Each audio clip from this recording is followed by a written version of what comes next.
Bismillahirrahmanirrahim. Assalamualaikum warahmatullahi wabarakatuh. Alhamdulillahirabbil alamin wa bihi nasta'inu ala umuri dunya waddin. Assalatu wassalamu ala sayyidil mursalin wa imamil muttaqin sayyidina wa maulana Muhammadin wa ala alihi wa sahbihi wa man tabi'ahum bi ihsanin ila yaumiddin. Allahumma sholli wa sallim ala sayyidina Muhammad wa ala alihi wa sahbihi wa man tabi'ahum bi ihsanin ila yaumiddin. Amma ba'd. Qala ta'ala a'udzu billahi minasyaitonir rajim. Bismillahirrahmanirrahim. Wal 'asri innal insana lafi khusrin. Illa alladzina amanu wa 'amilus solihati wa tawasaw bil haqq wa tawasaw bis sabr. Shadaqallahul azim. Alhamdulillah, puji dan syukur mari sama-sama kita panjatkan kepada Allah Subhanahu wa taala yang tidak henti-hentinya memberikan karunia kepada kita, nikmat yang begitu banyak, nikmat yang melimpah yang tak sanggup kita hitung.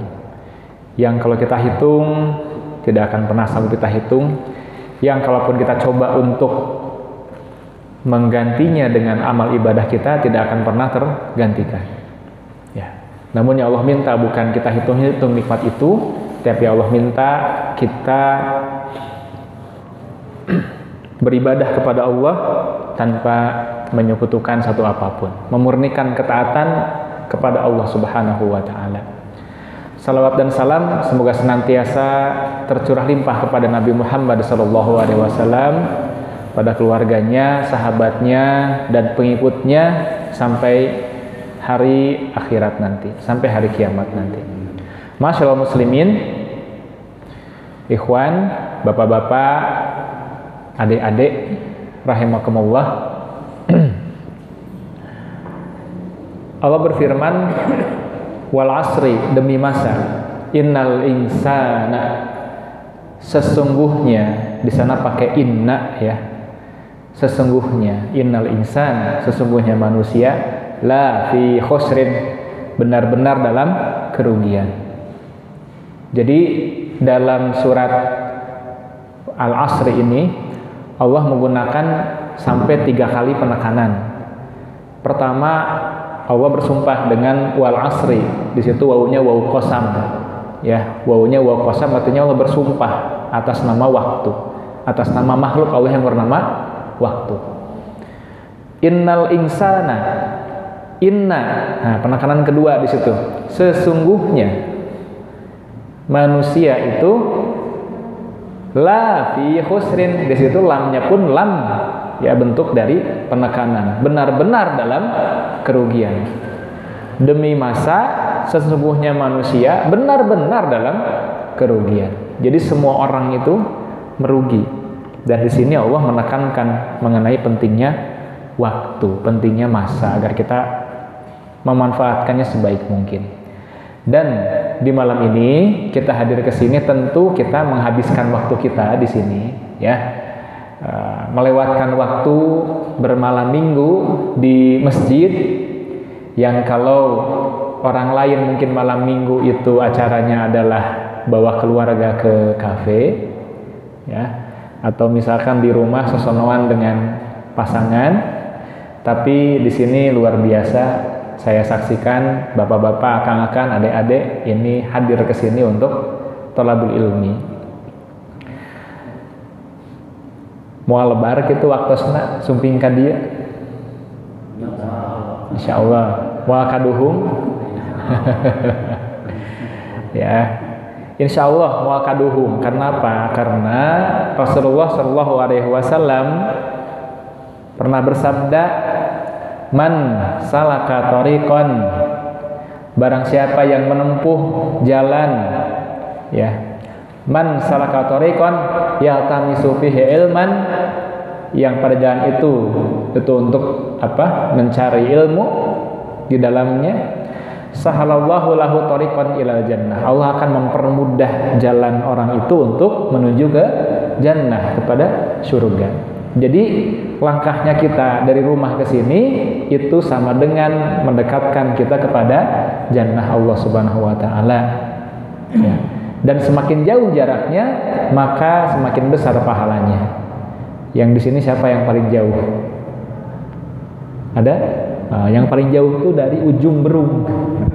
Di ujung berung. Di ujung.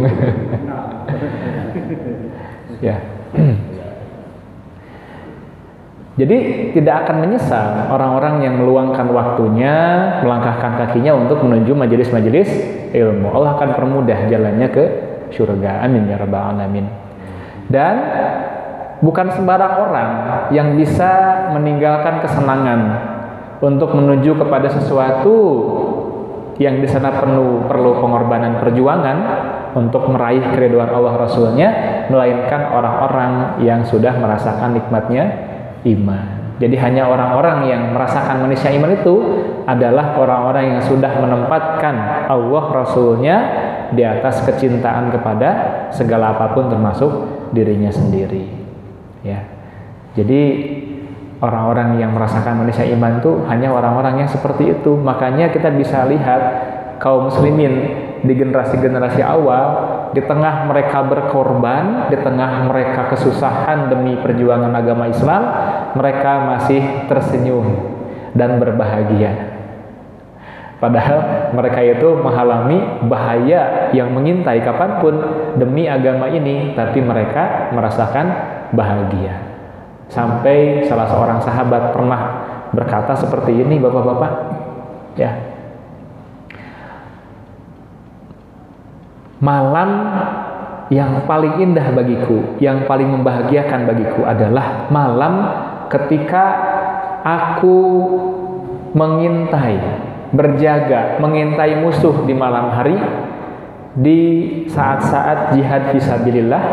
Itu lebih aku sukai, lebih membahagiakan bagiku ketimbang malam ketika aku menunggu kelahiran seorang bayi laki-laki.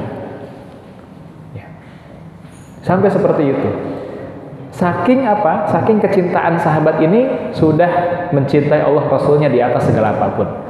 Berjuang di jalan Allah, di malam dia mengintai musuh ketika jihad fisabilillah, lebih dia cintai ketimbang malam ketika dia menunggu kelahiran seorang bayi laki-laki. Nah, seperti itu. Luar biasa. Ini hanya dirasakan oleh orang-orang yang beriman dan sudah merasakan manisnya iman. Jadi kalau kita kesini, ya misalkan sudah merasa ringan, merasa bahagia di perjalanan, merasa bahkan berbunga-bunga, ya bukan karena martabaknya, kalaupun ada martabak ya ayah ya, bukan karena bajigur bandreknya, kalaupun ada bajigur bandrek. Pertanyaannya ada atau tidak? Nah kalau tidak ada pun, yang sudah merasakan manisnya iman, bahkan hujan sekalipun ditembus juga untuk mendapatkan apa yang dijanjikan Allah dan Rasulnya. Dan di sini malam ini kita akan membahas tentang fikih muamalah. Fikih apa itu? Fikih tentang urusan manusia dengan manusia lain terkait persoalan harta. Kita akan bicara nanti tentang kepemilikan.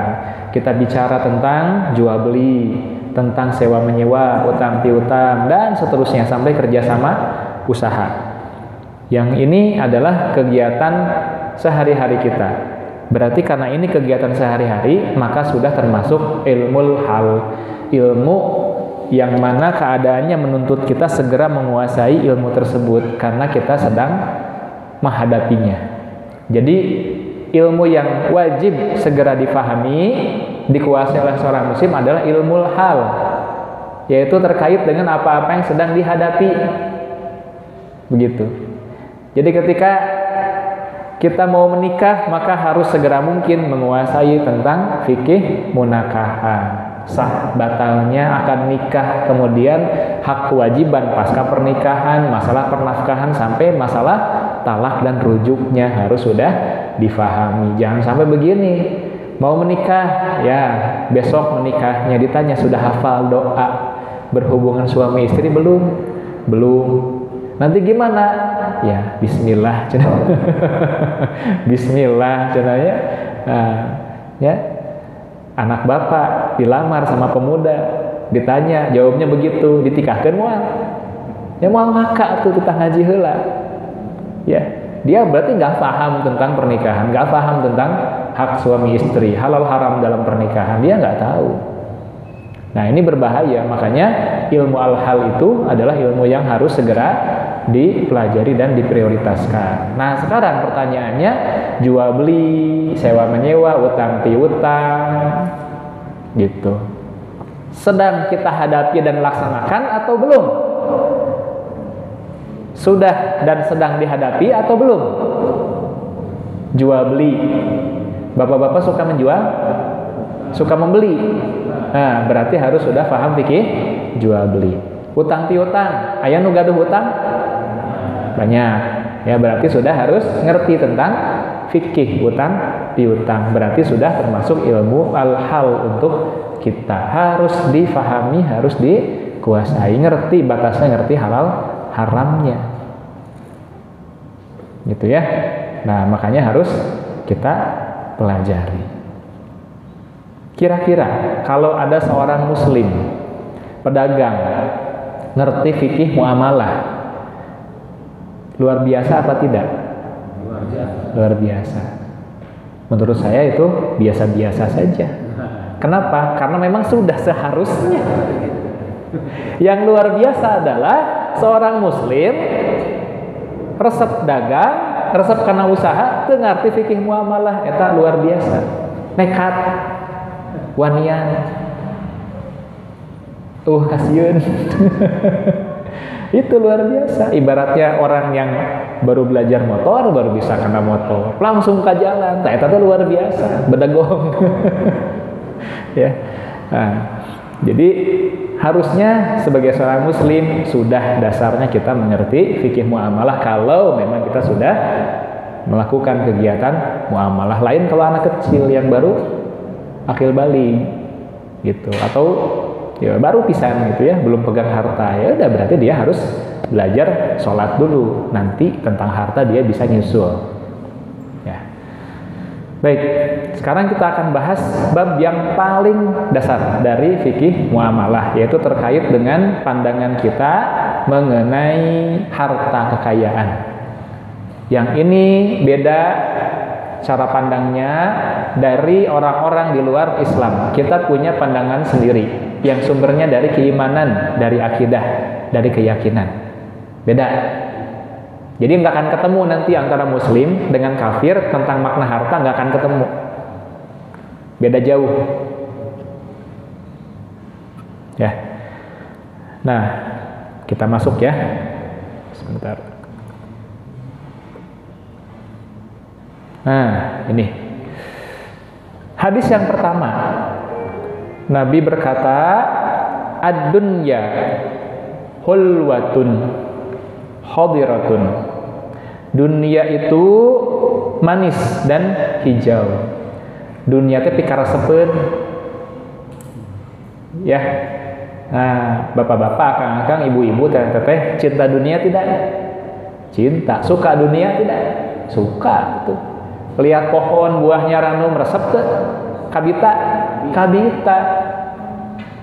Ningali murang kali nuju lucu-lucuna, nya gemes, gemes, nya pasti. Gitu ya. Ada perasaan suka dan cinta kepada dunia. Di Asongan emas 1 kilo, Pak, Bu. Kumaha minat itu? Pasti aya minat.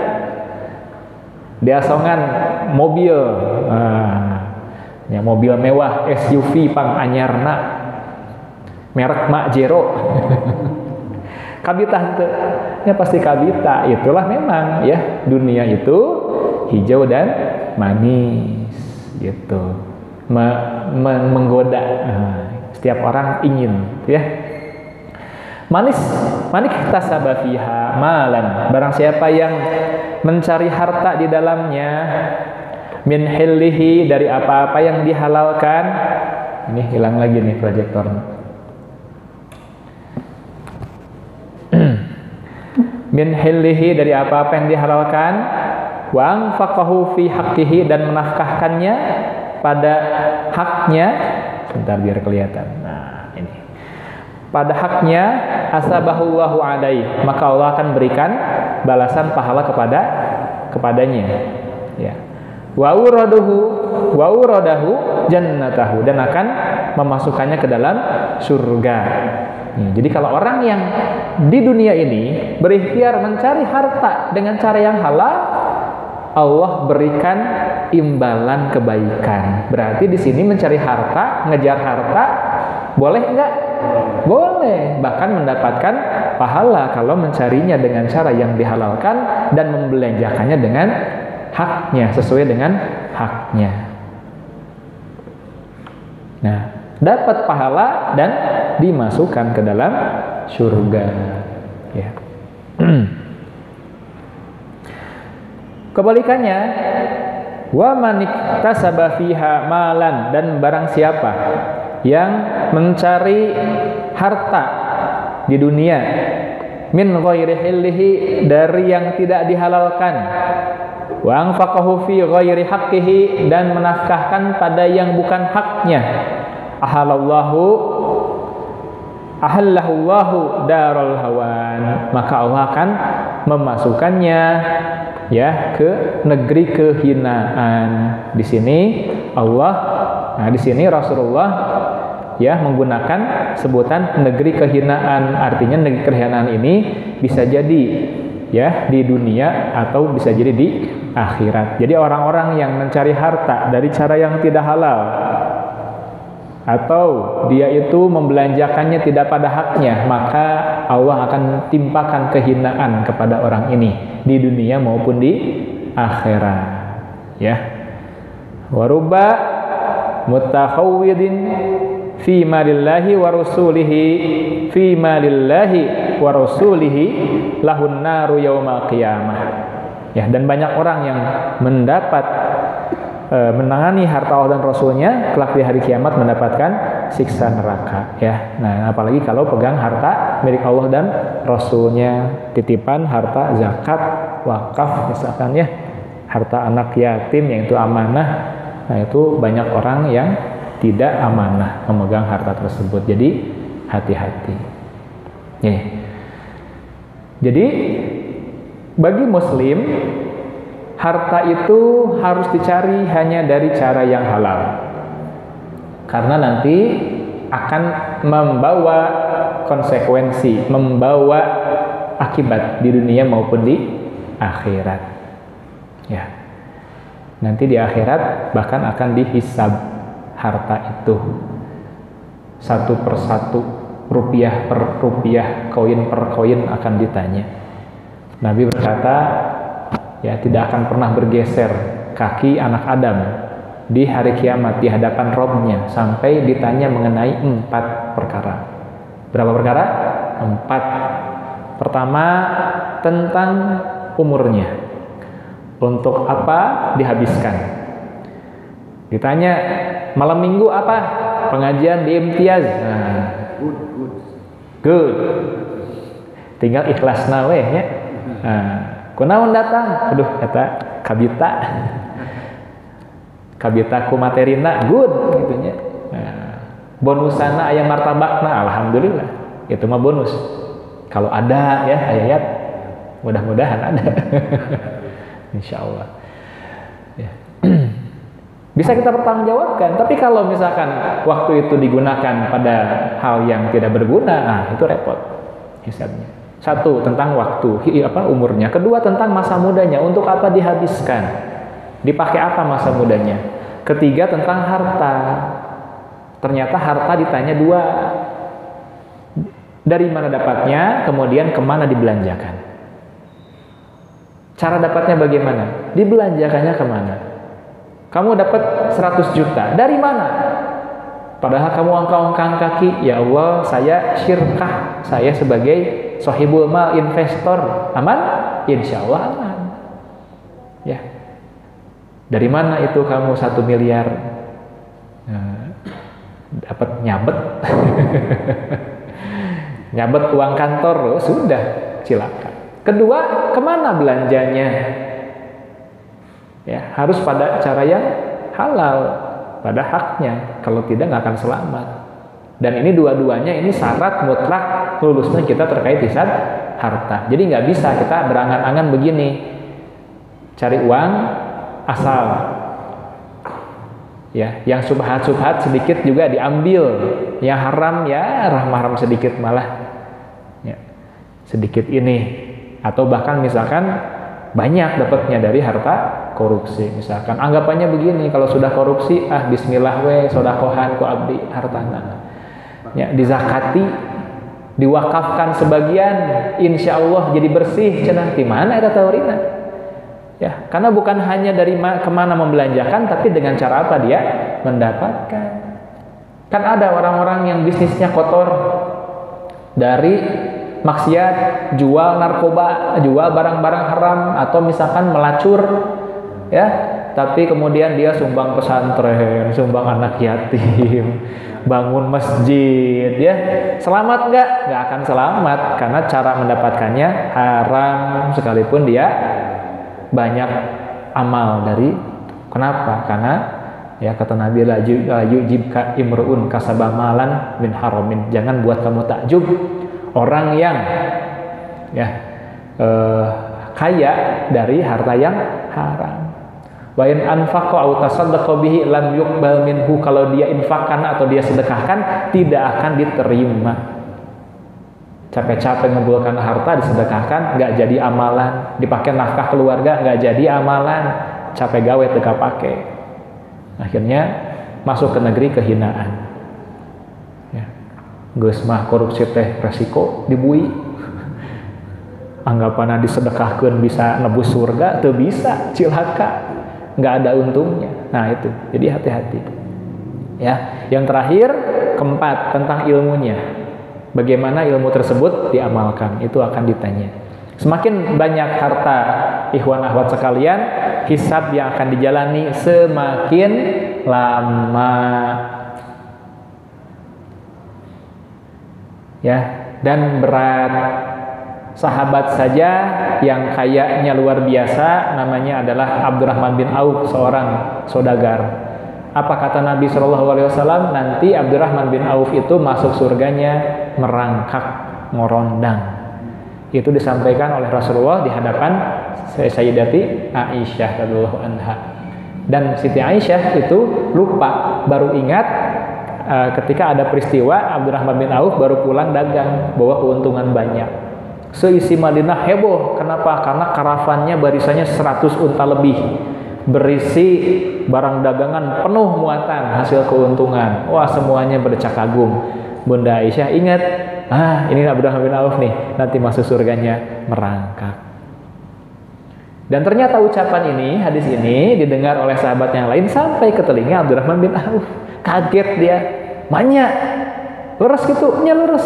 Soalnya periksa, akhirnya datang ke Sayyidati Aisyah bertanya, apakah betul baginda Muhammad SAW itu sudah meninggal waktu itu Rasulullahnya, ya, pernah berkata seperti itu? Benar, wahai Abdurrahman bin Auf, aku mendengar Nabi berkata engkau akan masuk surganya dengan cara merangkak, saking beratnya dan lamanya hisab yang dijalani terkait dengan harta yang Allah titipkan yang jumlahnya sangat banyak.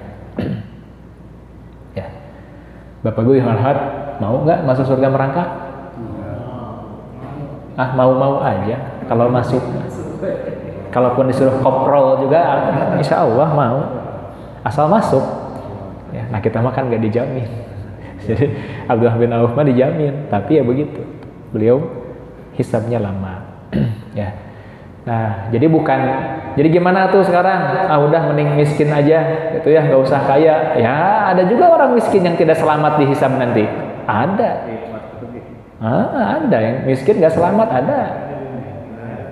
Miskin gitu ya, nganggur, terus apa? Nyopet. Hasil nyopet, keuntungannya ya dipakai judi. Judi menang, dipakai mabok. Ya, dihisab nanti miskin, udah miskin masuk neraka. Ya, ada juga orang yang kaya tapi selamat di akhirat. Jadi pastikanlah ya kalau kita cari harta dari cara yang benar dan belanjanya pun dengan cara yang benar. Bahkan kalau bisa ya kita bisa menebus keridhaan Allah itu dengan mengorbankan harta kita. Innallaha ashtara minal mu'minin anfusahum wa amwalahum bi anna lahumul jannah. Allah telah memberi, ya, Allah telah membeli diri dan harta orang-orang beriman dengan surganya. Jadi kita bisa menebus itu dengan dua yang kita korbankan. Pertama diri kita, waktu, tenaga, pikiran, jiwa, nyawa, ya, dan harta, gitu. Jadi kalau kita mau dapat surga, kelak Allah akan minta ini. Ya, bisa jadi ada satu peristiwa Allah minta itu, nanti kita harus keluar harta dan kita harus melibatkan diri kita. Ya. Siap? Kalau nggak siap, ya nggak akan dikasih surganya, karena harganya dua. Saya mah yang sabelah, weh. Ya. Alim sumbang harta mah, diri abdi weh diikutkan dalam kegiatan perjuangan, nggak bisa. Itu namanya curang dalam berdagang. Pan hargana ge dua, eta nggak boleh salah satu. Dan orang-orang itu cobaannya beda-beda. Orang kaya cobaannya gitu, ayo berjuang, ayo ngiringan. Abdi mah iya weh nyumbang weh, ari ngiringan mah teu tiasa, ya, banyak alasan. Padahal mah orang ya nggak mau berkorban, nggak mau sampai korban waktu, tenaga, bahkan nyawa. Kalau harta mah nggak apa-apa. Harta bisa dicari, kalau nyawa di mana lagi gantinya, kan gitu. Padahal nggak bisa begitu. Ya, yang Allah minta dua-duanya dikeserahkan. Ada orang lain yang kalau disuruh terlibat, berkorban, berjuang, hayu berkaditu berkadio, berkorban sampai ya dia mengalami satu musibah pada dirinya atau bahkan sampai meninggal. Tapi giliran ayo infak di jalan Allah, aduh lebar itu mana menang hese capek sakieu ge geus macul ti isuk nepi ka sore sakieu teh. Ya na kudu sedekah. Moal abdi mah mending ieu we, mending ngiringan we kegiatanna. Infak nama alim, nggak bisa. Ya, harus dua-duanya. Itu harga yang harus kita bayar kalau ingin mendapatkan surga Allah Subhanahu wa taala. Siap? Insyaallah ya. Nah, itu. Jadi harta itu tanggung jawab, pertanggungjawaban, dan kelak akan dihisab. Jadi kita harus bisa mempertanggungjawabkan dari mana dapatnya, kemana dikeluarkannya. Berikutnya, nah ini supaya ringkas, waktunya sudah jam 9. Ya, kita lihat ke yang dicetak tebal ya. Surah An-Nur ayat 33. A'udzubillahi minasyaitonirrajim. Wa atuhum min malillahi alladzi atakum. Dan berikanlah kepada mereka sebagian dari harta Allah yang dikaruniakannya kepadamu. Ayat ini menjelaskan bahwa harta yang ada pada diri kita sebetulnya itu milik siapa? Milik kita atau milik Allah? Milik Allah. Bahkan semua yang ada di alam semesta ini, termasuk fisik kita, tubuh kita, semuanya milik Allah. Ya. Jadi ini harus kita sadari. Kenyataannya kita ini nggak ada apa-apanya. Datang ke dunia pun tidak bawa apa-apa, mati pun tidak bawa apa-apa. Kita hanya menggali isi dunia untuk mendapatkan harta yang isi dunia itu adalah semuanya milik Allah Subhanahu wa ta'ala. Allah yang menciptakan itu semua. Jadi bapak-bapak, ibu-ibu ya, harus diingatkan tuh kalau ada akhwat-akhwat yang saat disampaikan ayat tentang kewajiban nutup aurat, terus mereka bilang, naon urusan didinya, ya, rambut-rambut saya, gitu, badan-badan saya, aurat-aurat saya, my body, my non teh, slogan teh, my body, my right, my body, my authority, gitu. Jadi tubuh saya ya terserah saya. Ini orang ya lupa poho kapurwadaksi. Luar biasa. Eta luar biasa. Ya. Luar biasa kasebeleun. Bukankah yang menciptakan tubuhnya adalah Allah? Bukankah yang memiliki tubuhnya, bahkan jiwanya pun adalah Allah? Jadi dari mana itu ucapan kayak begitu?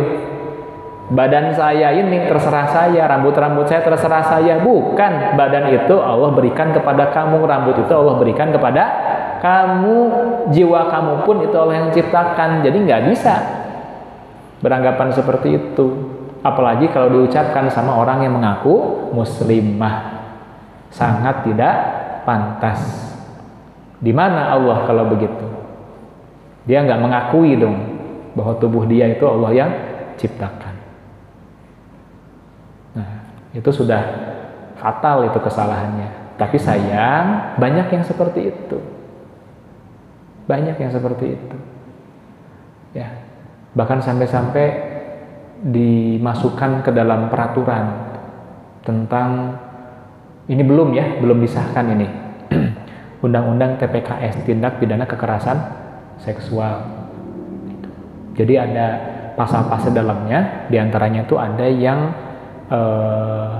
melindungi atau mencegah dari seseorang dipaksa mengenakan busana tertentu oleh orang lain. Nah, jadi kalau nanti ya tadi ada perempuan, tadi ada anak akhwat, tadi anaknya siapa? Anak Pak Iyang ya. Nah, satu saat dewasa sama Pak Iyang disuruh nutup aurat, anaknya nggak mau. Sama Pak Iyang dipaksa pakai, anaknya berontak nggak mau, anaknya lapor polisi, bapak saya memaksa saya untuk pakai jilbab. Wah, ini sudah pidana ini. Mana bapaknya? Tangkap, masuk bui. Kenapa? Itu undang-undang TPKS berbicara seperti itu. Tapi belum disahkan, tadinya mau kemarin, cuman keburu akhir tahun, jadi nggak masuk sidang paripurna awal tahun. Nah, kalau digodok lagi, innalillahi wa inna ilaihi raji'un. Itu undang-undang yang mengingkari kewenangan Allah Subhanahu wa taala untuk menetapkan pakaian yang wajib dikenakan oleh muslimah. Hati-hati ya. Jadi semuanya adalah milik Allah Subhanahu wa taala. Nah, kemudian bagaimana hubungan harta itu dengan kita? Nah, ini di surat Al-Hadid ayat 7. A'udzubillahi minasyaitonirrajim. Wa anfiqu mimma ja'alakum mustakhlafina fihi. Dan infakkanlah di jalan Allah sebagian dari harta yang Dia telah menjadikan kamu menguasainya atau penguasanya. Jadi ya, Allah itu memiliki semua harta, hakikatnya milik Allah. Ini peci yang saya pakai nih, baju, laptop, semuanya milik Allah. Ya, tapi Allah itu kemudian memberikan kuasa kepada manusia untuk menggunakannya, untuk memanfaatkannya. Jadi kita ini cuman hak guna pakai saja. HGB. Ya, ibarat tanah mah hanya HGB gitu ya. Hanya numpang kita mah. Mana-mana yang boleh dipakai kita pakai, mana-mana yang dilarang kita nggak boleh paksakan untuk pakai. Kita hanya numpang dunia ini. Ya. Nah, kita pakai karena Allah mengizinkan. Jadi seperti itu. Itulah pandangan seorang muslim mengenai harta. Jadi jangan pernah kita merasa berbangga hati, wah saya rumah agreng, harta banyak, istri banyak, anak banyak. Emang punya kamu? Bukan, semuanya hanya milik Allah. Kita hanya ketitipan. Ya, hanya ketitipan. Nggak pantas untuk berbangga, malah takut. Kenapa? Nanti itu akan ditanya, dihisab. Ya. Kenapa? Karena Allah yang berikan, nah maka Allah juga nanti memberikan aturan tentang penggunaannya, dan kita hanya boleh menggunakan sesuai dengan amanat-amanat yang digariskan. Kalau kita ketitipan harta orang banyak, terus kita belanjakan di luar ketentuan dan amanahnya, itu apa namanya? Namanya korupsi. Jadi korupsi itu bukan hanya pejabat yang masuk di sana, di apa? Cijambe, bukan Cijambe, Sukamiskin ya. Nah, korupsi itu juga bisa dilakukan oleh setiap orang ketika diamanahi harta dari Allah yang didapatkan dengan cara ya bekerja misalkan ya, tapi dimanfaatkan di luar ketentuan amanahnya. Itu harusnya dipakai sedekah kepada, bukan sedekah, dipakai menafkahi keluarga, ya. Nah, ini dipakai beli japati, balap japati, gitu. Atau misalkan, ya, harusnya dipakai untuk menyekolahkan anak, gitu kan? Malah dipakai beli hobi, barang-barang hobi kan mahal. Nah, itu korupsi namanya. Sekalipun uangnya memang kita yang kuasai, kita yang pegang, kita yang mengusahakan, tapi tetap saja itu namanya korupsi. Pun tubuh kita, pun juga waktu kita, masa muda kita Allah berikan semua, disalahgunakan berarti kita korupsi. Dan yang paling mengerikan, indeks korupsi di Indonesia itu sangat-sangat tinggi. Ya, di kalangan pejabat, bahkan sampai seorang pejabat KPK mengatakan kalau semua koruptor di Indonesia ditangkap, dipenjarakan, dibui, maka pemerintahan kita akan langsung lumpuh. Bayangkan Pak, kalau semua koruptor di Indonesia ditangkap, pemerintahan kita akan langsung runtuh, akan lumpuh. Kenapa? Karena sudah ada di mana-mana dan melembaga, sistemik, pabaliut siga benang kusut. Ya, itulah kondisi kita hari ini di Indonesia. Ini fakta, kata siapa? Kata KPK, bukan kata saya. Ya. Nah, ngeri. Gitu ya? Nah, jadi itu harus kita pahami, kita yakini ya, bahwa semuanya milik Allah, kita hanya ketitipan. Berarti karena ketitipan hanya boleh memanfaatkan sesuai dengan amanat yang memilikinya. Kemudian harta. Apa itu harta? Apa itu harta? Kalau harta kata kebanyakan orang, ya apapun yang bisa dimiliki, apapun yang bisa dimanfaatkan, kan gitu. Kalau muslim beda. Kenapa? Karena definisi harta menurut syariat Islam, al-mal istilahan, harta secara istilah adalah kullu, segala sesuatu, ma yumkinu al-intifa'u, ya, setiap apa-apa yang mungkin untuk dimanfaatkan, ya, bihi, mimma abahal syar'u, dari apa-apa yang dibolehkan syariat, ya, intifa'u bihi, untuk memanfaatkannya. Nah, jadi dalam syariat Islam yang dikategorikan, yang dianggap sebagai harta adalah apa-apa yang mungkin dimanfaatkan sesuai izin syariat.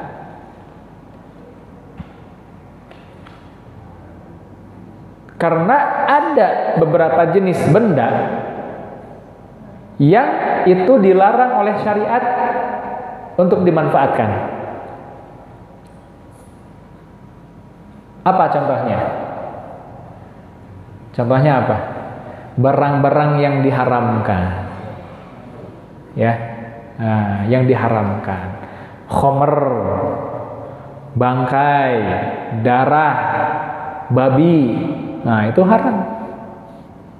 Maka kalau ada makhluk-makhluk yang disebutkan tadi, ya, dalam Islam itu bukan harta dan dianggap tidak bernilai sama sekali karena tidak boleh untuk dimanfaatkan. Tapi dalam pandangan orang-orang kafir yang begitu, selama ada yang mau beli, maka boleh dimanfaatkan, bebas untuk diperjualbelikan, selama ada yang minat, selama ada yang mau. Nepi ka aya hitut diwadahan kana toples dijual puluhan juta, payu. Tahu informasinya? Ada itu. Ada informasi masuk di Facebook saya gitunya. Nah, itu nanaonan ngejual hitut diasupkeun kana toples 7 juta. Ya, pada hitutna hitut selebgram gitu. Seorang selebgram. Hitutnya dijual 7 juta. Ya, apa-apaan gitu ya. Dalam Islam itu mah nggak bernilai sama sekali, buat apa? Ayeuna aya naon jenglot kekinian ngaranna juri doll, boneka juri, spirit doll, hargana teh 5 juta, 20 juta, 30 juta. Ya. Nah, kalau sekadar melihat bisnis ya, nah, itu menguntungkan. Siapa yang dekat toko mainan, beli aja gitu kan, pura-pura we nyin ritual simpen di kuburan orok. Ya, malam Jumat belum menyan didinya, tuh ada bukti nage, sudah dilakukan pengisian. Berhasil. Nah, udah ini. Nah, ini adalah bayi yang meninggal karena apa? Karena meninggal bersama dengan ibunya. Jadi gimana? Ya udah, ini sudah selesai dimasukkan ke dalam boneka, harganya 30 juta. Oh, ini mah beda, ini mah. Ini adalah arwah bayi dari ini Pak dulunya calon pangeran kerajaan Majapahit. Ya, keburu meninggal. Iya mah 1 miliar hargana. Payu. Ya, dalam Islam apakah boleh kayak begitu? Enggak boleh, enggak ada harganya sama sekali. Enggak ada. Ya, memperjualbelikan jin, tuyul. Ya, kayak begitu-begitu. Jadi tidak semua yang bisa dijual, bisa dimanfaatkan itu termasuk harta dalam Islam. Barang-barang yang tidak diperbolehkan untuk memanfaatkannya itu bukan harta dan tidak bernilai sama sekali. Hurimat alaikumul maitatu, bangkai itu haram, sama sekali nggak bernilai. Wadam, darah. Ya, di pasar sok aya nu ngajual getih. Ya kene di pasar Cikutra oge ningal ka tukang ieu jongko daging sapi ya dina baki teh geuning eta geblek-geblek gitu rada berem-berem hideung sing horeng teh marus ya, itu tidak berharga dalam Islam sekalipun ada orang yang mau beli dan di masyarakat kita ada yang beli, tapi dalam Islam itu haram, harusnya tidak berharga sama sekali, dibuang ya. Lahmul khinzir, daging babi kapan sok aya nu pirajeunnan sihungna dikoleksi jadi gagantel kunci, ya itu haram, bahkan dijual itu ya nggak boleh, itu tidak bernilai di hadapan syariat Islam, itu bukan harta, harusnya dibuang ya.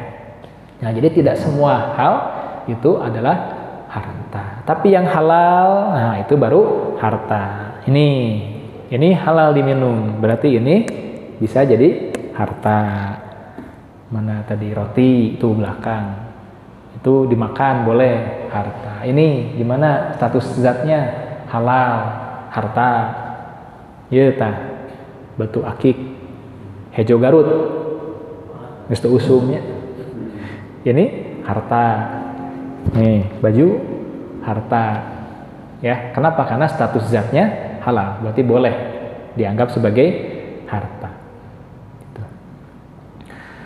Nah, ini bedanya antara kita dengan di luar Islam. Berikutnya tentang kepemilikan.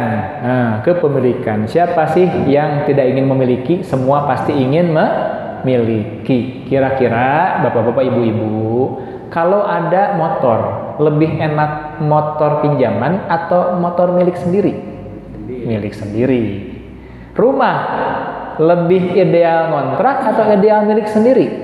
Milik sendiri. Kendaraan, mobil, enak ngerental atau enak milik sendiri? Ngerental. Anu jarang ngangge mah mohon Pak, tapi anu sering mah ya ngemut mending beli sendiri, milik sendiri. Gitu ya. Nah, jadi orang itu ingin memiliki. Nah, bagaimana apa pemilikan itu? Dalam Islam itu pemilikan itu nanti ini. Ya. Nah, al-milkiyatu istilahan, kepemilikan menurut istilah, yaitu iznu syari, izin dari asyari Allah dan Rasulnya ya. Asyari bil intifai bil aini, untuk memanfaatkan suatu benda. Jadi kalau kita Allah izinkan untuk memanfaatkan benda tertentu, nah berarti itu adalah milik kita.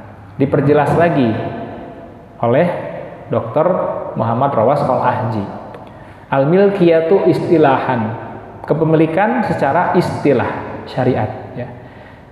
Ittisalun, yaitu hubungan syar'iyyun, hubungan syariat, bainal insani wa baina syai'in, antara manusia dengan benda, dengan suatu harta, yakunu mutlaqan litasarrufihi, litasarrufi fihi.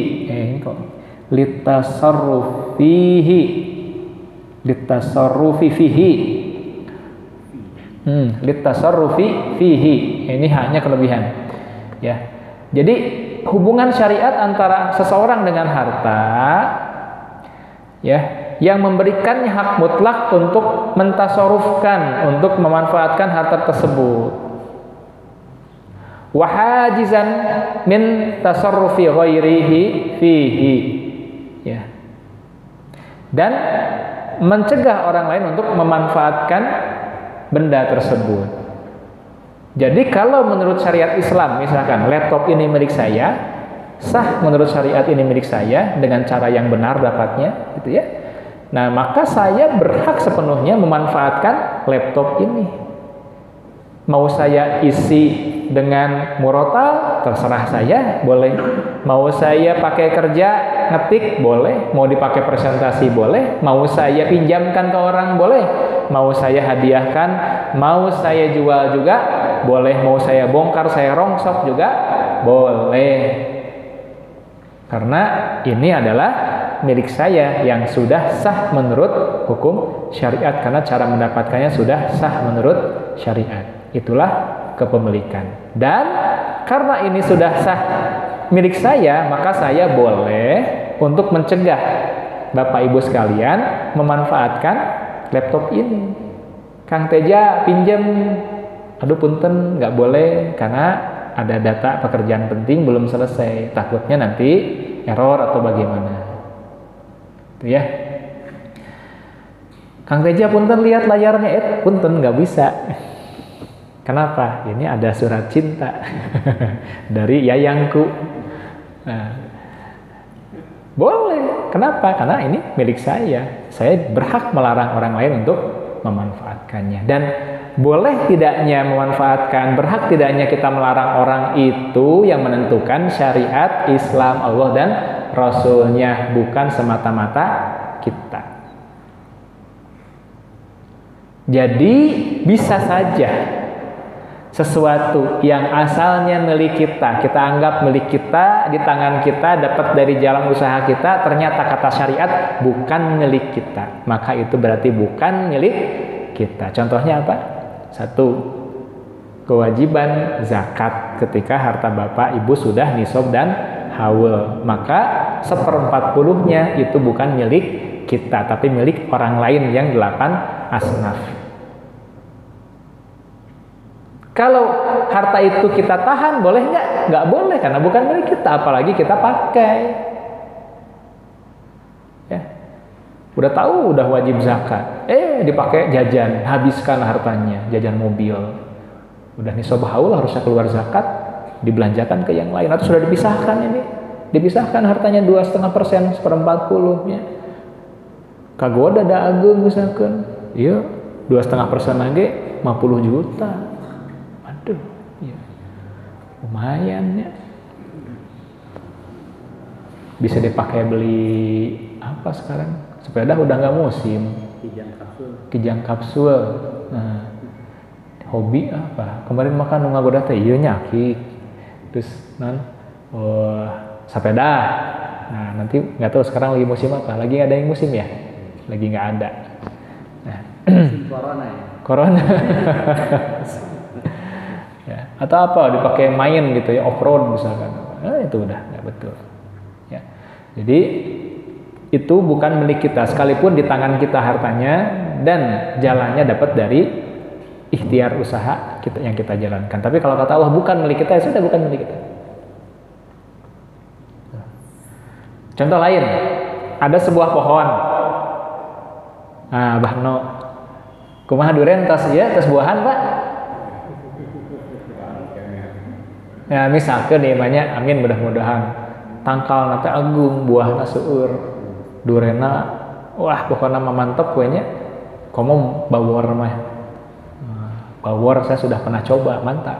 Tapi kata tukang durian, ini belum apa-apa Pak, Bapak belum coba musangking. Wah, musangking teh penasaran. Sabaraha hargana?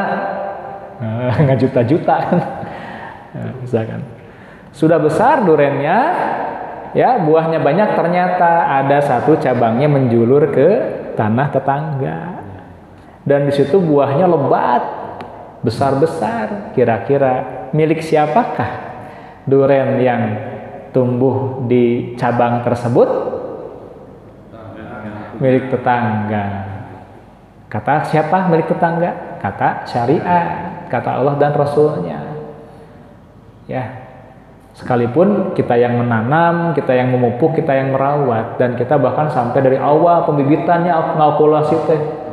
Ya, okulasi kan susah. Pak, ini teh saya okulasi. Susah membesarkannya sampai bertahun-tahun, dirawat, dipelihara. Pas berbuah, Bapak enak-enak aja makan. Ya, kalau memang menjulur ke tanah tetangga ya kok boleh buah. Atau menjulur ke jalan, milik siapakah buahnya? Jadi milik umum. Ya, jadi cirian we pami aya tangkal duren. Cabang teh nya ka jalan gitu nya. Eta mah nya wayahna milik umum. Tidak berdosa. Kenapa? Karena itu jadi milik umum, milik yang menggunakan jalan. Gitu. Ya. Contoh lain. Ini kisah ketika Futuh Mekah. Futuh Mekah.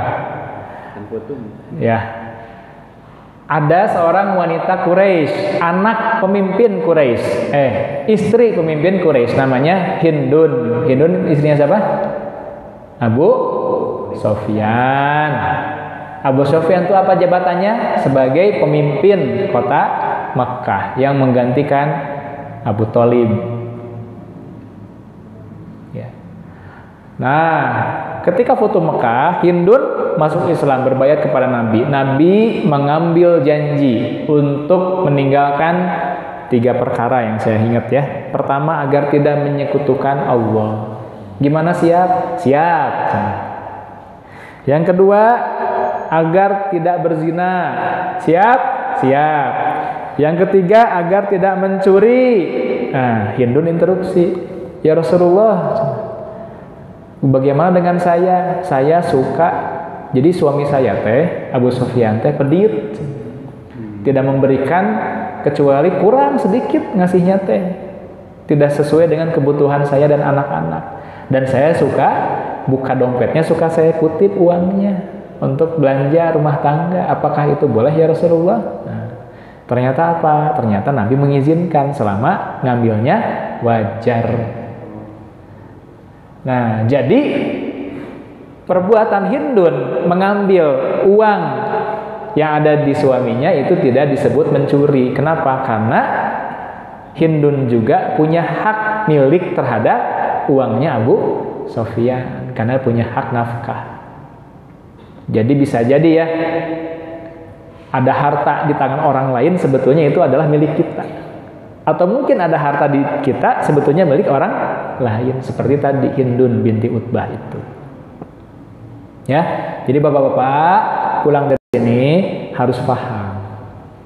Kalau tiba-tiba di dompet uangnya menghilang 1 lembar atau 2 lembar, jangan dulu menuduh kepada bangsa lembut. Itu namanya fitnah. Wah, iya mah ku kencit cenah. Ya kencitna nyeri hate, kuing dipitnah. Tanya Kak, pemajikan didinya. Tanya, "Mah, tadi ngambil?" Misalkan mamahnya teh senyum-senyum aja ya. Gitu ya. Nah, jadi bapak-bapak pulang di pengajian ini harus ngerti. Pindahkan uangnya, jangan simpan di dompet. Ini sepatunya. Sepatu. Ya, harus ngerti, jangan pelit ya. Ke istri itu harus memberikan nafkah yang halal, yang baik, yang layak, yang terbaik, yang pantas. Jadi kalau kita biasa hidup seperti standar apa, kita perlakukan istri juga dengan standar itu. Biasa kita jajan makan di luar ya, menunya 20.000, ya kita pun berikan nafkah ke istri, menu makanan yang sekitar segitu harganya. kepada anak-anak juga. Jangan kita biasa di luar jajan, sekali jajan habis 70.000 di restoran, ya. Tapi anak-anak kita, istri kita dinafkahi, menu makan cuman 12 ribuan lah kalau nilainya itu tidak layak. Kita biasa beli sepatu harga misalkan 400.000, jas, ya, atau baju beli harga 200. Istri daster we jaban geus barolong sarwe tadeuy gitu. Nah itu tidak pantas, tidak ahsan, tidak ma'ruf dalam memberikan nafkah. Ketika seperti itu maka jangan salahkan istri kalau melakukan yang dilakukan oleh Hindun binti Utbah. Dan kita jangan marah karena sebetulnya istri kita tidak mencuri, dia hanya mengambil hak yang ada pada hak dia yang ada pada kita, gitu. Seperti itu. Putus. Itu kepemilikan ya. Nah, jadi kepemilikan itu yang menentukan adalah syariat, bukan semata-mata karena penguasaan kita pada suatu harta. Nah, ini pentingnya pemahaman ini. Kalau orang kafir nggak seperti itu, pokoknya saya kuasai itulah milik saya. Saya bisa pegang itulah milik saya. Tidak peduli cara dapatnya benar atau tidak. Dan ketika dipegang, ya berarti milik saya. Orang lain tidak berhak apapun terhadap apa yang saya punya. Nggak ada istilah sedekah, nggak ada istilah zakat, tidak ada sama sekali. Jadi beda. Kalau Muslim ada perintah untuk zakat. Sadar itu bukan hak kita, keluarkan, sedekahkan. Ya, sedekahkan sedekah yang wajib zakat ya. Nah, kalau Allah tuntut untuk mengeluarkan harta di jalan Allah, kita keluarkan. Kenapa? Kita yakin itu milik Allah. Allah sedang yang memilikinya, mau ambil. Ya, boleh nggak kita menolak untuk memberikan? Nggak boleh, sama sekali nggak boleh. Udah. Nanti apa kalau kita berikan, apa imbalannya? Ya Allah memberikan imbalan sebaik-baiknya. Tidak harus selalu materi. Ya kan aya nu make rumus gitu kan, sedekah hiji kudu menang 10. Balasanana teh kudu. Punya utang 10 juta, oke. 1 juta sini. Dapat 1 juta, nanti Allah ganti 10 juta. Datang di minggu hareup teh mana star geuningan eueuh, berarti di dinya teh yakin. Eta masalahna keyakinan di dinya. Hatena tah bersihan tah mudakna. Jadi we. Jadi kumaha star? Nya sedekah dia 1 juta dia. Ya enggak begitu, udah. Karena bisa jadi Allah berikan ganjaran yang melebihi hitung-hitungan tersebut dan mungkin bentuknya yang lain selain dari materi. Ya, dan kita mengeluarkan harta itu karena memang Allah yang punya, kita serahkan kepada yang memilikinya dan nanti Allah yang akan balas dengan sebaik-baik balasan. Itu ya. Nah, jadi nggak usah hitung-hitungan. Kalau hitung-hitungan, itu mah nanti seperti cara orang kafir dalam melakukan kegiatan CSR atau dana untuk charity. Kalau orang kafir, dia melakukan charity, perusahaan-perusahaan raksasa itu, yang besar itu, melakukan charity apa niatnya? Apakah untuk mendapatkan keridhaan Allah? Ya, bukan. Kenapa? Ada beberapa motif. Satu, dengan ada CSR itu dia akan dapat potongan pajak. Jadi salah satu cara untuk mengurangi pajak adalah mengeluarkan dana CSR. Itu satu. Kedua, nah udah mengurangi pajak nih, nggak bayar pajak, pakai CSR. CSR-nya dipakai untuk marketing atau pencitraan, branding. Ya, CSR di satu tempat, publikasi nama di 10 tempat. Di media iklan. Ini sudah melakukan ini. Maka dukunglah perusahaan kami. Nah, eta hitung-hitung mengalihkan budget iklan. Ya, seperti itu. Dan yang ketiga adalah untuk menutupi kejahatan-kejahatan mereka. Mereka kongkalingkong dengan penguasa, mendapatkan hak usaha yang sebetulnya tidak legal ya. Harusnya nggak boleh, atau mencaplok tanah orang, atau merusak bisnis orang lain. Ngerampoknya 1 triliun, sedekahna 500 juta. Ya. Nu dirampokna gede, nu diberikeun mah recehan-recehan we ya. Itu remeh-remehna. Ya. Jadi kalau ada perusahaan raksasa besar gitu kan ngasih CSR dananya juga kita rasa besar, itu sebetulnya hanya remehnya. Ya. Bubuk rangginangna katanya.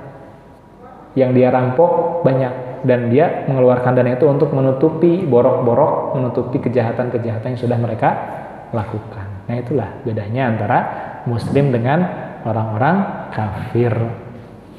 Jadi jangan sampai seorang muslim punya pikiran ala kafir atau punya perilaku kayak orang kafir. Makanya kita harus paham hakikat tentang harta, tentang kepemilikan, tentang tanggung jawab terkait harta dan sebagainya. Ya, ini pembahasan teh masih ada, masih belum beres, tapi sudah jam 9:30. Saya khawatir martabaknya keburu dingin. Jadi gimana ini? Disambung minggu depan? Oke, baik ya, kita lanjutkan pekan depan. Nanti itu keterangan yang ada di makalahnya itu boleh dihafal, dibawa, dibaca, dihafal, didiskusikan dengan nyonya rumah ya. Nah, jadi kasih tahu tuh tadi tentang isi dompet yang boleh diambil sama istri itu. Ya harus kasih tahu.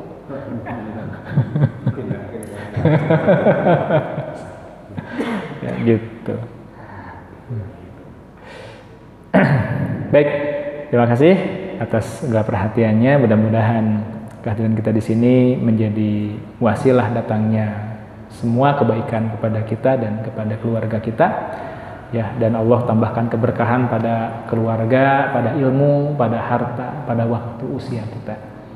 Ya, mudah-mudahan kita di sini bisa bersama-sama, kelak pun nanti bersama-sama dalam keselamatan, kebaikan di akhirat dan di jannahnya Allah Subhanahu wa taala. Ya, barakallahu li wa lakum. Assalamualaikum warahmatullahi wabarakatuh.